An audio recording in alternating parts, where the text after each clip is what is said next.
आज के इस वीडियो में हम यही जानेंगे कि क्या सच में बाद में इच्छा नहीं होती अगर आप गर्भाशय को निकलवा देती हैं, अपने जो बच्चेदानी है उसको रिमूव करवा देती हैं सर्जिकली, तो ऐसा होता है कि नहीं होता है। तो चलिए समझते हैं। मेरा नाम है एकता और आप देख रहे हैं बहुत ही प्यारा सा चैनल एकता कुमारी SWM। तो चलिए समझते हैं। देखिए, जो फीमेल्स होती है ना, उनकी बॉडी में कभी कभी क्या हो जाता है कि किसी भी रीजन की वजह से गर्भाशय को निकलवाना पड़ जाता है। क्यों? देखिए, कुछ कारण होते हैं, जैसे कि किसी को कैंसर हो गई है वहां की, तो भी निकलवाना पड़ सकता है। और वहां के आसपास के जितने भी टिश्यूज हैं उनको भी हटवाना पड़ सकता है। ऑब्वियस सी बात है, ये बहुत ही भयानक कंडीशन है जिसकी वजह से निकलवाना ही पड़ता है। मतलब जब कोई चारा नहीं बचता है ना, तो ही गर्भाशय निकलवाते हैं, अदरवाइज नहीं निकलवाना चाहिए। नेक्स्ट, किसी को एंडोमेट्रियोसिस है, बहुत ही हाई स्टेज पे पहुंच गया है। मतलब देखिए, एंडोमेट्रियोसिस में क्या होता है कि जब भी उनको पीरियड्स आते हैं उनको बहुत पेन होता है।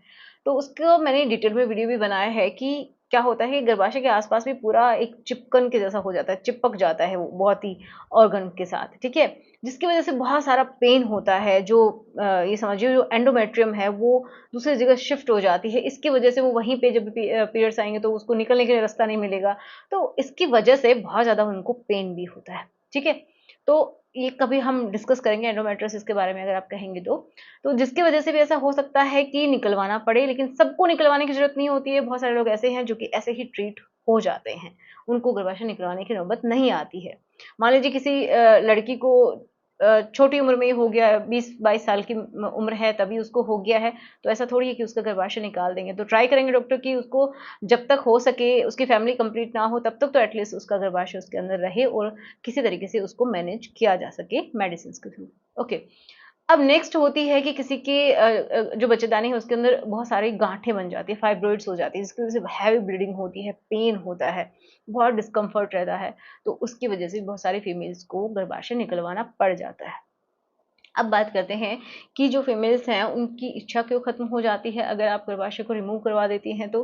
क्या सबके साथ ऐसा होता है? तो देखिए, ऐसा सबके साथ नहीं होता है। किसी किसी के साथ ऐसा होता भी है कि उनको जब भी वो रेशम आते हैं उनको दर्द होता है, बहुत ज़्यादा पेन होता है, उनका इच्छा भी नहीं होती है, बिल्कुल इच्छा खत्म ही हो जाती है, ऐसा भी हो सकता है। तो देखो, इसको हम मान सकते हैं कि जैसे कि मेनोपॉज होता है वही कंडीशन आपकी आ गई है। क्योंकि मेनोपॉज के समय में भी क्या होता है कि ओवरीज भी निकाल दी जाती हैं, और सॉरी, ओवरीज भी काम करना बंद कर देती हैं, जिसकी वजह से आपके हॉर्मोन्स जो आपकी बॉडी को चाहिए, ठीक है, आपकी इच्छा के लिए चाहिए, आपकी ब्यूटी के लिए चाहिए, आपकी हर एक ये समझिए मूड को प्रॉपर तरीके से बनाए रखने के लिए भी जो हॉर्मोन्स चाहिए वो बनना कम या फिर बिल्कुल ही खत्म से हो जाते हैं जैसे जैसे उम्र बढ़ती है मेनोपॉज के टाइम। तो इसी तरीके से ये आर्टिफिशियल तरीके से हो जाता है, किसी किसी में ओवरीज भी निकाल दी जाती हैं, फेलोपियन ट्यूब भी निकाल दी जाती है और गर्भाशय भी निकाल दिया जाता है, जिसकी वजह से क्या है कि ऐसा ही फील होता है जैसे मेनोपॉज हो गया, जो कि 50s में या फिर 40s में जाके होता है, ठीक है। तो वो हॉर्मोन्स आपके नहीं बन पाएंगे। जब हॉर्मोन्स नहीं बन पाएंगे तो जो आपका जो पार्ट है वहां पे एक लुब्रिकेशन बनता है जब आपकी इच्छा होती है, ठीक है। जो हॉर्मोन्स काम करते हैं तो आपकी इच्छा होती है, इसके रिस्पॉन्स में वहां पे लुब्रिकेशन होता है नेचुरली। बट आपकी इच्छा ही खत्म हो जाती है क्योंकि वो प्रॉपर तरीके से हार्मोन नहीं बन रहे हैं और वहां पे लुब्रिकेशन भी नहीं हो रहा है, वहां पे बहुत ज्यादा ड्राइनेस है। तो पेन का कारण भी यही होता है कि वहां पे पेन इसीलिए है क्योंकि वहां पे ड्राइनेस है। दूसरा कारण हो सकता है कि आपने गर्भाशय रिमूव करवाया है और कुछ ही समय हुआ है, जैसे कि 1 महीना ही हुआ है, तो कुछ लोग सोचते हैं 1 महीने में सब ठीक हो जाता है, नहीं होता है। अंदर के जो घाव होते हैं आपको दिखाई नहीं देते, लेकिन वो इतनी आसानी से ठीक भी नहीं होते किसी किसी की, हर किसी की बॉडी अलग है।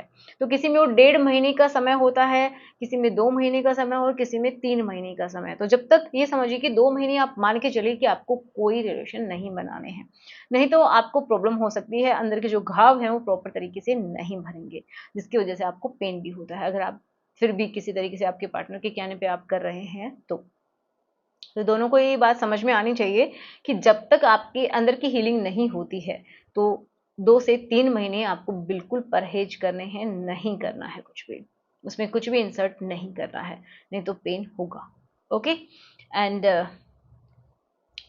दूसरा ड्राइनेस, तो इसके लिए डॉक्टर्स आपको अगर आपको ये फील हो रहा है ड्राइनेस बहुत ज़्यादा है, इच्छा भी खत्म हो रही है, तो आप डॉक्टर से ज़रूर मिलिए और इसके बाद आप डिस्कस कर सकते हैं बिल्कुल खुल के कि ऐसा आपके साथ हो रहा है। तो आपको जो हार्मोन रिप्लेसमेंट थेरेपी होती है वो दी जा सकती है, जिससे कि आपका जो एस्ट्रोजन है वो एक तरीके से आपकी बॉडी में डाला जा सकता है आर्टिफिशियली, जिससे कि आपका जो बॉडी का मैनेजमेंट है वो अच्छे से हो पाए, आपके मूड स्विंग्स ज़्यादा ना हो, या फिर आपको हॉट फ्लशेस ज़्यादा ना हो, अचानक से पसीने आ जाते हैं ऐसा ना हो, और आपकी इच्छा भी बनी रहे। तो इसके लिए हार्मोन रिप्लेसमेंट थेरेपी डॉक्टर देते हैं, तो वो आप ले सकते हैं। या फिर ड्राइनेस के लिए, ड्राइनेस रहती है तो उसके लिए आप क्या कर सकते हैं, आपको एस्ट्रोजन क्रीम्स मिल सकती हैं, तो आप डॉक्टर से पूछिएगा। एंड कुछ जेलीज मिलती हैं जिससे कि लुब्रिकेशन वहाँ पे बना रहे, ठीक है, तो वो भी आप इस्तेमाल कर सकते हैं। तो ये बात सच है कि किसी किसी में ऐसा होता है, लेकिन किसी किसी को कुछ भी सिम्टम्स नहीं होते हैं, उनको अच्छा लगता है कि पहले हम बहुत ज़्यादा परेशान रहे हैं, बहुत ज़्यादा ब्लीडिंग रहती थी, बहुत पेन रहता था, अब हम सही हैं और हमारी जो लाइफ है वो भी बहुत अच्छी चल रही है। तो ऐसा सबके साथ नहीं होता है, बट हाँ होता ज़रूर है। तो मैंने कारण भी बताया है, तो आशा करूँगी कि आपको समझ में सब कुछ आया होगा। कोई भी डाउट है तो कमेंट बॉक्स में लिखिए, कोई वीडियो चाहते हैं तो भी मुझे बताइएगा, और जिसके साथ आप कंफर्टेबल है ना उसके साथ इस वीडियो को शेयर कर दीजिए। तो चलिए मिलते हैं, सो गुड बाय।